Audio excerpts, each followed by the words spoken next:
সুইজারল্যান্ডে জেনেভা শহরে এক নির্জন জায়গায় গড়ে উঠেছে এক অদ্ভুত বাড়ি, যার আশেপাশে নেই কোনো বাড়ির অস্তিত্ব। দূরের আলো করে দেখলে কিছু বাড়ির সন্ধান পাওয়া যায়।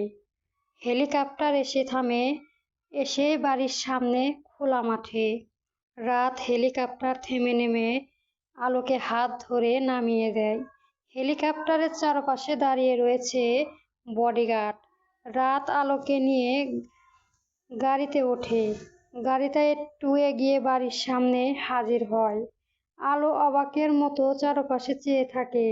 আলো তার জীবনে এত সুন্দর জায়গা কখনো দেখেনি। বাড়ি আর স্কুল ছাড়া সে কখনো কোথাও বা যেত। তাকে তো বাড়ির বাইরে যেতে দিত না, আর বিদেশে তো দূরের কথা। আলোর একটা ব্যাপার অদ্ভুত লাগলো, তার সেই মাঠ থেকে হেঁটে আসতে পারত। এইটুকু রাস্তা কিন্তু তার গাড়ি নিয়ে আসলো কেন? রাত আলোকে নিয়ে বাড়ির সামনে আসে। বাড়িটি দেখতে আরো অদ্ভুত। বাড়িটির চারপাশে অন্ধকার, একটু ভুতুরে অনুভব হয়। আলো আরেকটা ব্যাপার লক্ষ্য করলো, এই বাড়িটিও পুরো কালো রং দিয়ে মোড়ানো। তার মানে অনেক প্রশ্ন জাগতে লাগলো। কেন বাড়িটা এমন? রাত তাকে নিয়ে বাড়ির ভেতর ঢোকে। আলোর ভেতরে ঢোকে ভয় পায়, কারণ পুরো বাড়িতে কোনো আলো নেই। চারপাশে শুধু অন্ধকার। আলো ভয়ে রাতের হাতখানা ধরে নেয়। রাত তাকে ভয় পেতে দেখে সে আলোকে কোলে নিয়ে নেয়। রুমে এসে আলোকে বিছানা বসিয়ে দিয়ে সে ওয়াশরুমে চলে যায়। সন্ধ্যা গড়িয়ে রাত হলো। আলো বিছানা শুয়ে এপাশ ওপাশ করেছে। তার এখানে ভালো লাগছে না একাই থাকতে। রাত তখন থেকে নিজের কাজে ব্যস্ত। বেচারি আলো একাই আর কি বা করবে। সে বেলকনিতে গেল রাতের কাছে। রাত মনোযোগ দিয়ে কাজ করছে। আলো তার কাছে গিয়ে করুণ স্বরে বলে উঠল, আমি এখানে থাকবো না, বাসায় যাব। আমার ভালো লাগছে না এখানে। রাত আলোর দিকে চাইলো। রাত ভালোই।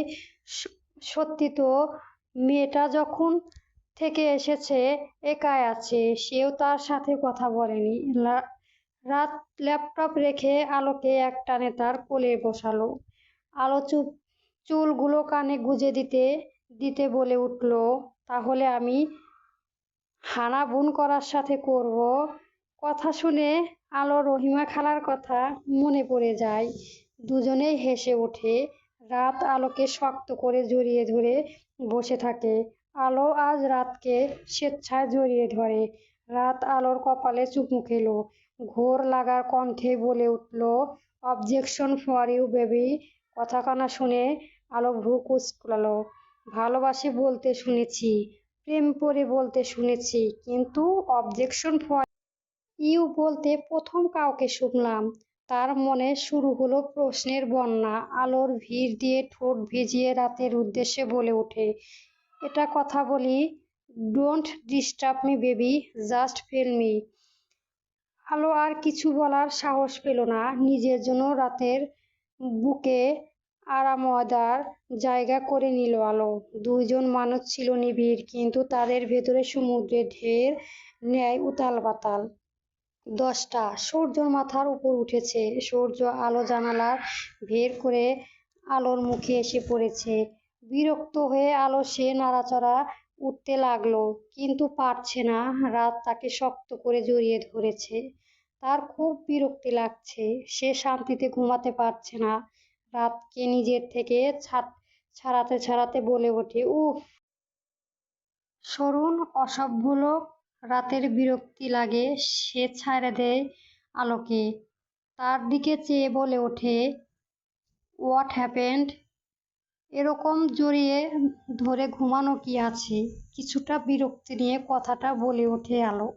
রাত আলোর কথা শুনে তাকে একটানে বিছানায় শুয়ে দিয়ে তার হাত দুখানা চেপে ধরে চোখ গরম করে বলে ওঠে, কি বলবো?